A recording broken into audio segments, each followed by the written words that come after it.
سبح لله ما في السماوات وما في الأرض وهو العزيز الحكيم.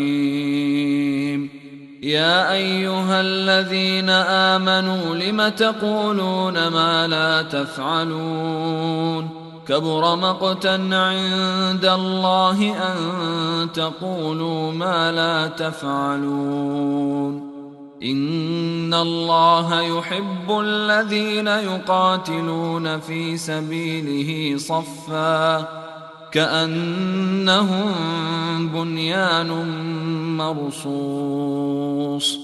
وإذ قال موسى لقومه يا قوم لم تؤذونني وقد تعلمون أني رسول الله إليكم فلما زاغوا أزاغ الله قلوبهم والله لا يهدي القوم الفاسقين. وإذ قال عيسى ابن مريم يا بني إسرائيل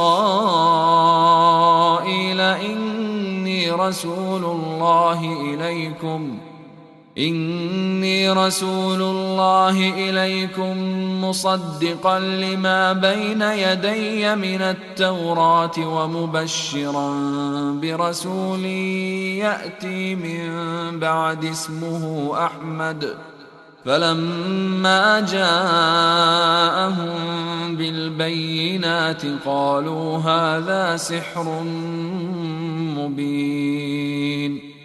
ومن أظلم ممن افترى على الله الكذب وهو يدعى إلى الإسلام والله لا يهدي القوم الظالمين. يريدون ليطفئوا نور الله بأفواههم والله متم نوره ولو كره الكافرون. هو الذي أرسل رسوله بالهدى ودين الحق ليظهره على الدين كله ولو كره المشركون.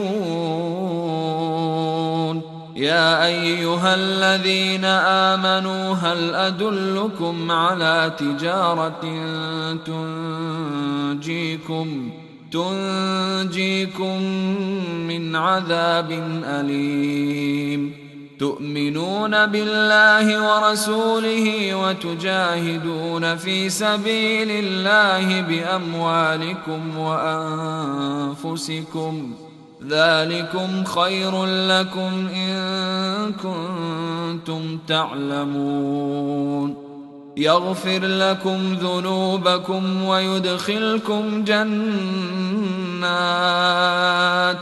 ويدخلكم جنات تجري من تحتها الأنهار ومساكن طيبة في جنات عدن ذلك الفوز العظيم.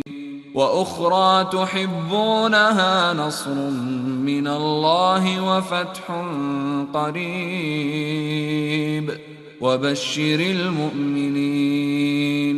يا أيها الذين آمنوا كونوا أنصار الله كما قال عيسى ابن مريم للحواريين من أنصاري إلى الله؟ قال الحواريون نحن أنصار الله. فآمنت طائفة من بني إسرائيل وكفرت طائفة فأيدنا الذين آمنوا على عدوهم فأصبحوا ظاهرين.